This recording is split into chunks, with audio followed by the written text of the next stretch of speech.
Hi, Josh Apple here with the Raspberry Golf Academy. Today I'm at Virginia Golf Center and I'm going to talk about one of the two primary short game techniques called pitching. Chipping is the other, and that's a much shorter shot. Pitching is a swing that's a little bit bigger, carries maybe 10 to 60 yards. So let's get into that now. In terms of the setup for a pitch, it's going to be a narrow stance. You're going to be close to the golf ball. Not as narrow and close to the ball as a chip, but significantly more so than if you were to do a full swing. So it looks a little something like this. If it were a longer pitch, maybe 40, 50 yards, you would start to get a little wider, closer to full swing. But right now, if I were to hit a 10, 20 yard pitch, pretty narrow, pretty close to the ball.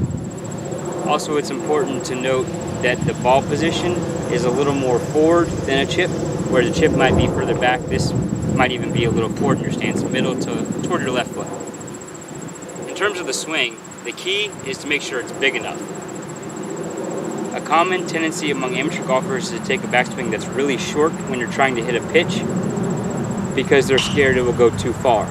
A lot of times I see someone take a backswing only to here and then this big follow through because they're accelerating to make up for how short their backswing was. The key in pitching is to make sure the club head gets past here, where it's even with your hands or parallel to the ground. The club head needs to get past that point in order to be pitching.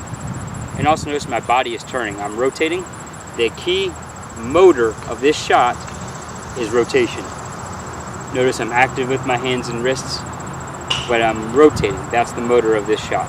So let me hit it for you now.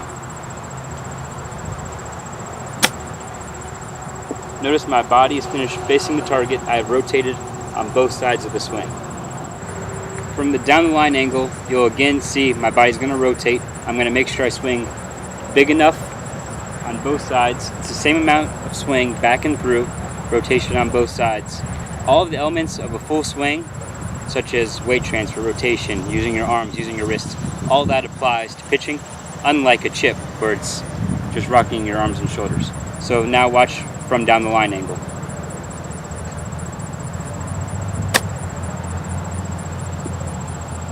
Again, notice how much rotation I had, same amount of swing back and through.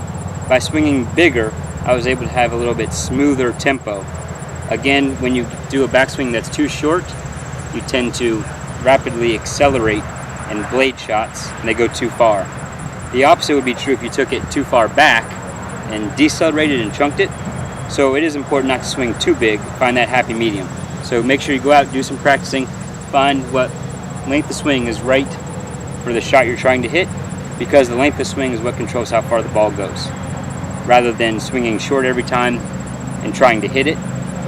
So go out, practice some pitching, make sure you're rotating, make sure your club head gets past this point where it's even with your hands, and hopefully that works for you. My name is Josh Apple, and that's your tip of the day.